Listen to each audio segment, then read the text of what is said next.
आपका स्वागत है मेरे चैनल अंकित क्लासेस में। दोस्तों मैं आ चुका हूं हमारे क्लास टेंथ की हिस्ट्री के chapter number 1 the rise of nationalism in Europe के पार्ट 2 में। दोस्तों सबसे पहले डिस्कस करते हैं कि हमने पार्ट 1 में क्या पढ़ा था। दोस्तों पार्ट 1 में हमने पढ़ा था कि हमारे मतलब सबसे पहले हमने एक पेंटिंग के बारे में पढ़ा था जो कि बनाई गई थी हमारे फ्रेडरिक सारियो द्वारा, जो कि एक फ्रेंच आर्टिस्ट है और वो बनाई गई थी हमारे 1884 में। ठीक है, उसके बाद दोस्तों हमने पढ़ा था कि जो जितने भी फ्रेंच रिवॉल्यूशनरीज थे, फ्रेंच रिवॉल्यूशनरीज ने क्या क्या कदम उठाए, क्या क्या स्टेप लिए जिससे मतलब लोगों के मन में नेशनलिज्म के प्रति मतलब देशभक्ति की भावना जागृत की गई। उसके बाद दोस्तों हमने पढ़ा था नेपोलियन का कंट्रीब्यूशन। ठीक है, मतलब नेपोलियन का कंट्रीब्यूशन हमने पढ़ा था। दोस्तों अब उस फर्स्ट पार्ट को अपने दिमाग में रखना, उसके बाद चलो नेक्स्ट वीडियो कंटिन्यू करते हैं। दोस्तों शुरुआत में ही इस वीडियो में हम पढ़ेंगे हमारे सबसे मेन मुद्दा, मतलब पूरे चैप्टर का मेन मुद्दा, rise of nationalism in Europe. मतलब यूरोप में राष्ट्रवाद की फीलिंग, मतलब राष्ट्रवाद का जागृत होना, राष्ट्रवाद का उदय होना, वही चीज हम पढ़ेंगे इस वीडियो में। दोस्तों सबसे पहले वीडियो शुरू करते हैं। सबसे पहले दोस्तों हम पढ़ते हैं हमारे यूरोप के बारे में, हमारे यूरोप के बारे में। दोस्तों यूरोप आप सभी को पता ही होगा कि जो यूरोप है असल में एक महाद्वीप है। महाद्वीप मतलब कॉन्टिनेंट है। ठीक है दोस्तों, यूरोप जो है, यूरोप में बहुत सारी कंट्रीज आती है। यूरोप कोई कंट्री नहीं है, यूरोप में बहुत सारी छोटी छोटी कंट्रीज आती है। जस्ट लाइक फ्रांस आ गया हमारा, इटाली आ गई, जर्मनी आ गई, ये ऐसे बहुत सारी कंट्रीज है। ठीक है, तो दोस्तों इसके अंदर ही अंदर जितनी सारी कंट्रीज है, उस टाइम पे क्या था, ये सारी कंट्रीज ना एक दूसरे से बहुत ज्यादा अलग थी। मतलब कनेक्टेड तो थी, मतलब हाँ ट्रेड व्यापार के थ्रू कनेक्शन तो था, लेकिन अलग अलग थी तब भी। ठीक है, यहाँ का मतलब देखो, जो इसमें कॉन्सेप्ट आता है नेपोलियन का।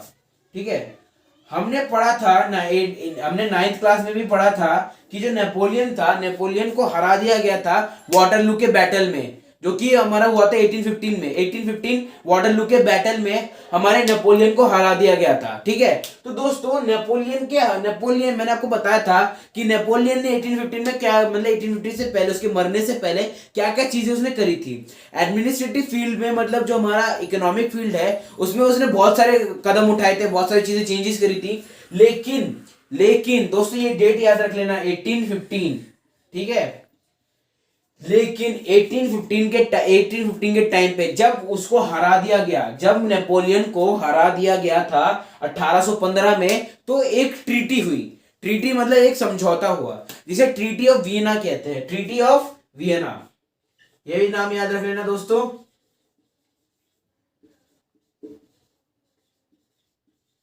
तो ट्रीटी ऑफ वियना ये नाम अपने दिमाग में रख लेना। ठीक है, तो दोस्तों जो ट्रीटी ऑफ वियना थी, ये हुई थी 1815 में। ये कब हुई थी? 1815 में। तो दोस्तों इस ट्रीटी के मैं आपको समझाता हूँ, इस ट्रीटी के बारे में। तो इस ट्रीटी से क्या हुआ, जितने भी नेपोलियन ने जितने भी सारे बदलाव करे थे, वो सारे बदलाव खत्म कर दिए गए थे। मतलब जितना भी, मतलब उसने जैसे गिल्ड रिस्ट्रिक्शन हटा दी थी, वो दोबारा से लग गई। ठीक है, उसके बाद उसने लोगों को पीजेंट्स को गुलामी से फ्री करा था, वो वापस गुलाम बन गए। ठीक है, बहुत सारी जितनी भी सारी चीजें उसने करी थी ना, उन सारी चीजों को दोबारा से बदल दिया गया, सेम कंडीशन में ही ला दिया गया। ठीक है, तो ट्रीटी ऑफ वियना सबसे हार्श ट्रीटी थी। ठीक है, उस टाइम पे अगर देखा जाए तो 1815 के टाइम पे नेपोलियन के मरते ही ये सारे लोगों ने पता नहीं, ये सारे लोगों ने मतलब पूरा तख्ता पलट कर दिया, एक तरह से मैं कह सकता हूँ। इन लोगों ने सारी चीजें बदल दी। तो इसमें एक नाम आता है जिसका नाम मैं पहले मिटा देता हूं मैं ये। ठीक है, एक इसमें नाम आता है जिसका नाम है ड्यूक मेटरनिच।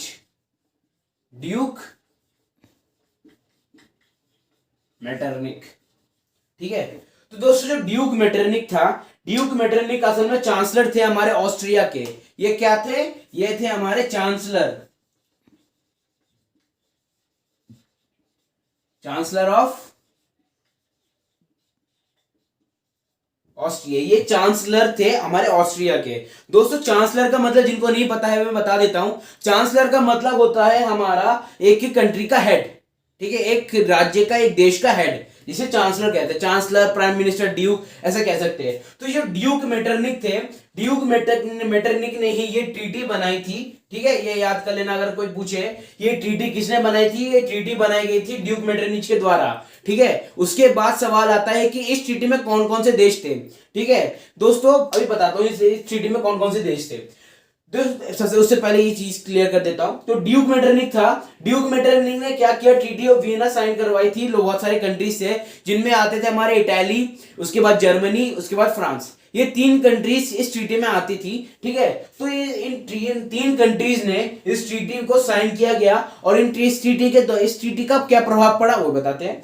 इस ट्रीटी से क्या हुआ, जितनी भी चीजें मैंने शुरुआत में बताई, जितनी भी चीजें नेपोलियन ने करी थी वो सारी चीजें खत्म कर दी गई। उसके बाद जितने भी लोग, जैसे दोस्तों 9th क्लास में हमने लुईस 16 के बारे में सुना ही होगा, ठीक है, जो कि किस फैमिली से बिलोंग करता था, बोर्बन फैमिली से, ठीक है। तो जो बोर्बन फैमिली थी उस टाइम पे, उसके बाद 1815 के बाद वो फिर से सत्ता में आ गई।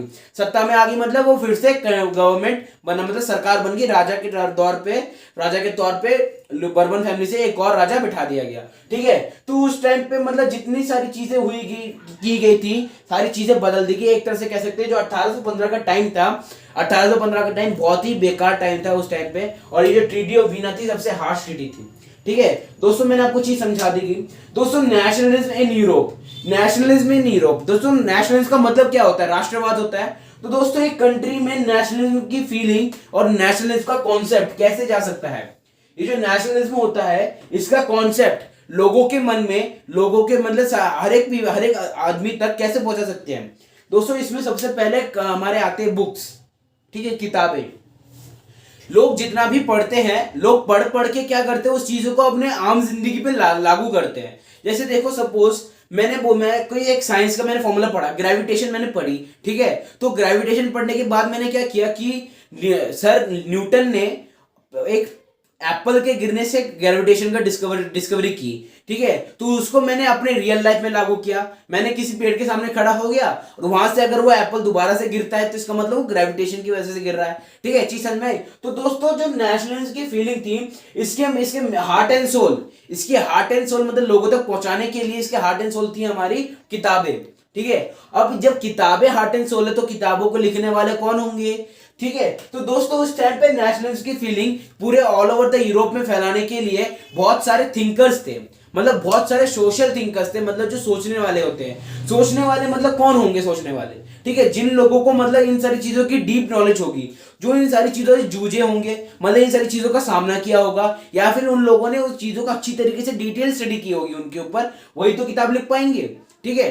तो उन्हीं लोगों ने नेशनलिज्म की फीलिंग को स्प्रेड करने के लिए, राष्ट्रवाद की फीलिंग को बढ़ावा देने के लिए, ऑल ओवर द यूरोप में फैलाने के लिए उन लोगों ने क्या किया, बहुत सारी किताबें लिखी, ठीक है। उन किताबों का सर्कुलेशन हुआ, उन किताबों को बाहर के प्रांत में यूरोप के भेजा गया, ठीक है। भेजने से क्या हुआ, वो सारी किताबें लोग जो पढ़ने वाले लोग थे उन सारी किताबों को उन लोगों ने पढ़ा। फिर उन लोगों ने एक चीज गौर करी कि ये तो हमारे साथ गलत हो रहा है। इसमें सबसे बड़ा कॉन्सेप्ट आता है बाइबल का, और हमारे प्रीस्ट और एक नॉर्मल पर्सन के बीच का रिलेशन में आता है, रिलेशन के ऊपर सवाल उठता है। देखो भगवान, मैं भगवान को मतलब वो नहीं कहता कि ये नहीं कहता कि भगवान नहीं होते, मैं ये कह रहा हूं भगवान तक प्रीच करने के लिए, मतलब भगवान तक पहुंचने के लिए हमें किसी मीडिएटर की जरूरत नहीं है। मीडिएटर मतलब किसी पंडित की जरूरत नहीं है, ठीक है। बहुत सारे लोग मतलब क्या होते हैं, कुछ ज्यादा ही डीप बिलीव करते हैं इन चीजों के ऊपर, लेकिन दोस्तों ऐसा नहीं है। हर बार मतलब देखो भगवान तक पहुंचने के लिए हमें किसी मीडिएटर की जरूरत नहीं होती।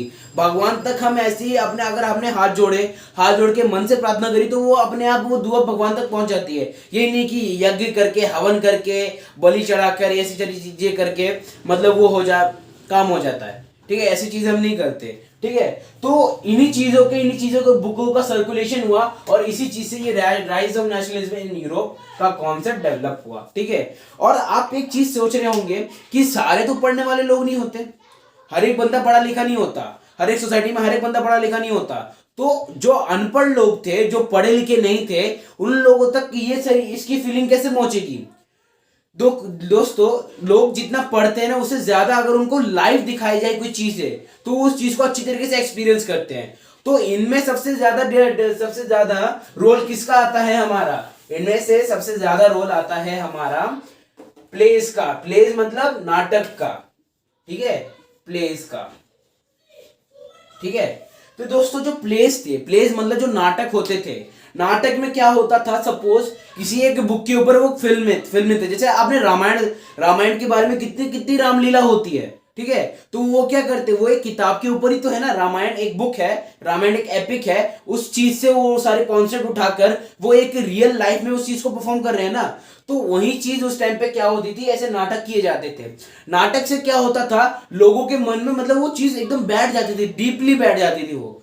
देखो अगर सामने आपके एक्सीडेंट होता है तो आप उस एक बार अपने आप को उस एक्सीडेंट और जिसका एक्सीडेंट हुआ है उसकी जगह रखते हो कि ऐसा मेरा एक्सीडेंट हुआ, तो आप क्या करते हो, आप उसके बाद से क्या करोगे, गाड़ी थोड़ी धीरे चलाओगे। ठीक है। तो यही चीजें होती है दोस्तों। आप अगर जब तक आप रियल लाइफ में एक्सपीरियंस नहीं करते ना उन चीजों को, तब तक आप चीजों को समझ नहीं पाते। तो उस टाइम पे इन्हीं प्लेस का इतना बड़ा मेजर रोल था ना कि उन इन्हीं चीजों ने मतलब कितने सारे लोगों को इकट्ठा करा था।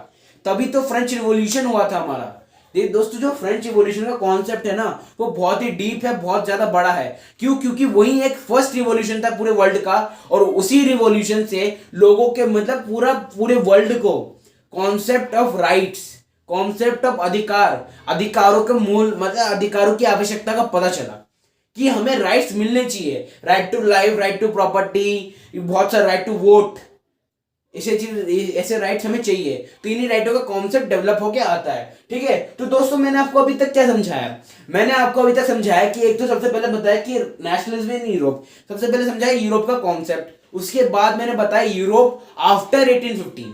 ठीक है। आफ्टर 1815 में यूरोप में क्या हुआ, यूरोप में 1815 देखो, जो नेपोलियन था ना उसने ऑल ओवर पूरे यूरोप में कब्जा कर रखा था। ठीक है। देखा जाए तो 1815 में जैसे ही नेपोलियन हारा तो पूरे यूरोप में खलबली सी मच गई। उस खलबली से क्या हुआ, ये ट्रीटी साइन होगी, ट्रीटी ऑफ वीना। दोस्तों इस नाम को याद रख लेना, इसके ऊपर 3 नंबर का क्वेश्चन भी आता है, 1 नंबर का क्वेश्चन भी आता है। ट्रीटी ऑफ वीना इन 1815। और ये किसने कराई थी वो भी याद रख लेना, ड्यूक मटरनिक। ठीक है। और इसमें कौन कौन सी कंट्री थी ये लिख देता हूं। इसमें थी हमारी इटली, ठीक है, फिर आती है हमारी जर्मनी, फिर आती है हमारा फ्रांस। ठीक है। ये जो 3 कंट्रीज थी, यही 3 कंट्रीज ट्रीटी में आती थी। ठीक है। क्योंकि यही जो 3 कंट्रीज है ना, ये 3 कंट्रीज बहुत ही मतलब ऑल ओवर द यूरोप में यही फैली हुई है। फ्रांस के अंदर भी बहुत सारी कंट्रीज है, जर्मनी के अंदर बहुत सारी कंट्रीज है, इटली के अंदर भी बहुत सारी कंट्रीज है। ठीक है। तो यही 3 कंट्री बेसिकली उस टाइम पे पावर में थी, और यही 3 ही कंट्रीज के मतलब लीडर्स के बीच में ये पैक्ट साइन हुआ था, ये ट्रीटी साइन हुई थी। ठीक है दोस्तों, चीज समझ में आपको दोस्तों। तो हमारा कॉन्सेप्ट यहीं पर ही खत्म होता है। इसके बाद जो वो हमारा कॉन्सेप्ट है वो है हमारा द मतलब राइज ऑफ मिडिल क्लास। दोस्तों मिडिल क्लास आज से आजकल देखा जाए तो मैं तो एक मिडिल क्लास फैमिली से बिलोंग करता हूं। ठीक है। आप में से बहुत सारे लोग मिडिल क्लास फैमिली से बिलोंग करते होंगे। ठीक है। तो दोस्तों उन्हीं 1815 के टाइम पे क्या हुआ, जब ये मतलब पूरा यूरोप बिखर गया 1815 में, जब ये ट्रीटी साइन हुई, तब एक नए वर्ग का जन्म हुआ। ठीक है। एक नए वर्ग का, एक नई क्लास का जन्म हुआ जिसे हम कहते हैं सेकंड मिडिल क्लास। ठीक है। जिसे हम कहते हैं मिडिल क्लास।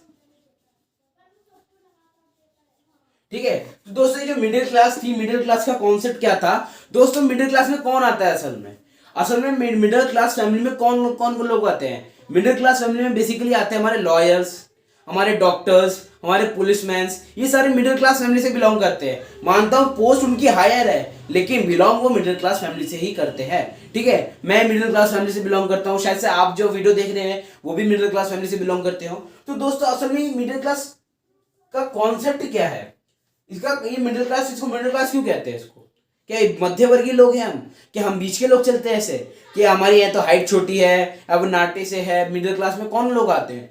दोस्तों इसका एक और नाम है। ठीक है। शायद से उस नाम से आपको इस चीज को पहचानने में आसानी हो। तो इसका दूसरा नाम है वर्किंग क्लास। Working class. ठीक है। तो दोस्तों ये जो वर्किंग क्लास है, ये वर्किंग क्लास को ही हम मिडिल क्लास कहते हैं। ठीक है। वर्किंग क्लास को ही मिडिल क्लास कहते हैं। दोस्तों अब शायद से आपके दिमाग में मिडिल क्लास का कॉन्सेप्ट क्लियर हो चुका होगा। ठीक है।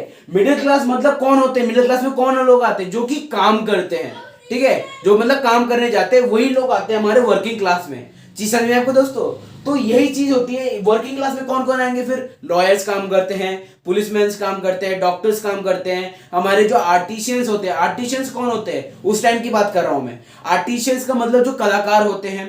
ठीक है। या फिर जो मर्चेंट्स होते हैं वो भी मिडिल क्लास फैमिली में नहीं, जैसे मर्चेंट देखा जाए तो थोड़े हायर होते हैं, लेकिन हाँ वो भी देखा जाए वर्किंग क्लास में ही आते हैं। ठीक है, लेबर्स हो गए, वर्कर्स हो गए, सारे इसी क्लास में आते हैं।